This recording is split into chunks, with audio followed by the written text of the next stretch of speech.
আমার প্রিয় ভাইরা, এই পবিত্র ইবাদত বন্দেগীর মৌসুম যখন যুদ্ধবিরতি চলছিল গাজা উপত্যকায়, ইসরায়েলের সাথে গাজা উপত্যকার মুসলমানদের সাথে হামাসের সাথে যখন যুদ্ধবিরতি চলছিল, যখন সমস্ত পৃথিবীর যুদ্ধনীতিকে লঙ্ঘন করে পাপিষ্ঠ ইহুদিরা আমাদের এই ইফতার সেহরিরত ঘুমন্ত মানুষের উপরে নির্মমভাবে বোম্বিং করে হাজার হাজার মুসলমানকে শহীদ করে দিয়েছে ওরা।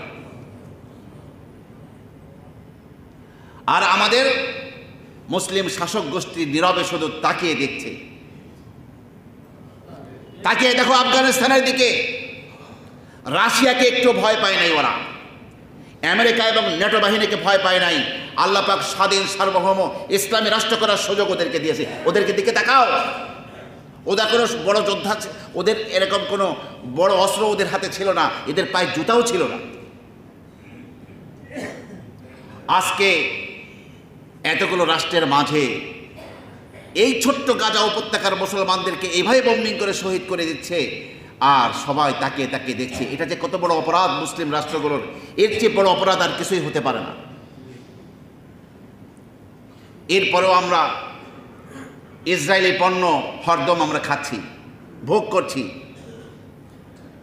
খবরদার মুসলিম উম্মাহ, এই রমজান মাসের গুরুত্বপূর্ণ জুমায় আপনাদেরকে হুঁশিয়ার করছি, ইসরায়েলি কোনো পণ্য আমরা কিনবো না। রাজি আছে সবাই? কোনো রকমের ওদের পানীয় কিনবো না, ওদের কোনো জিনিস আমরা খাবো না, ওদের কোনো পণ্য আমরা ব্যবহার করবো না। সবাই রাজি আছি? গোটা পৃথিবীর 200 কোটি মুসলমান একটা অঙ্গের মতো। পৃথিবীর কোনো প্রান্তে একজন মুসলমান যদি মজলুম হয়, গোটা বাকি মুসলমানরা ফুঁসে উঠতে হবে, এবং যেই জালিম এই জুলুম করছে তাকে উচিত শিক্ষা দিতে হবে। যে যেভাবে পারে মার্কিন কোনো পণ্য আমরা গ্রহণ করব না। এই পৃথিবীর সবচেয়ে বড় পাগল হলো ট্রাম্প। আমেরিকা ধ্বংসের জন্য আবার দ্বিতীয়বার ক্ষমতায় আসছে ট্রাম্প।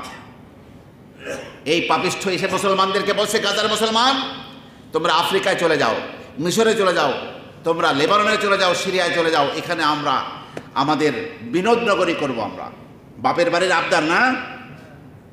এই জমিন তো সেই জমিন। কোরআনে কারিমে আল্লাহ বলেন, এই জমিন আল্লাহ সুবহানাহু ওয়া তাআলা মুসলমানদের জন্য রেজিস্ট্রি করে দিয়েছেন। আল্লাযী কাতাবাল্লাহু লাকুম, আল্লাহ পাকের রেজিস্ট্রি করা জমি ওরা ছেড়ে চলে যেতে বলে মুসলমানদেরকে।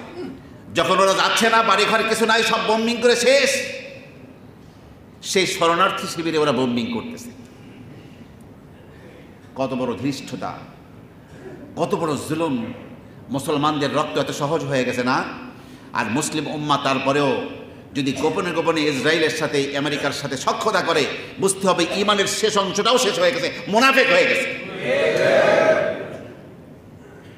আমরা এই খুতবার মুহূর্তে আল্লাহ পাকের কাছে দরখাস্ত করছি, আল্লাহ এখনো দরখাস্ত করছি তোমার কাছে, ওই ইহুদিদেরকে এবং আমেরিকার খ্রিস্টানদেরকে তুমি হেদায়েত দান করো, মুসলমান বানিয়ে দাও।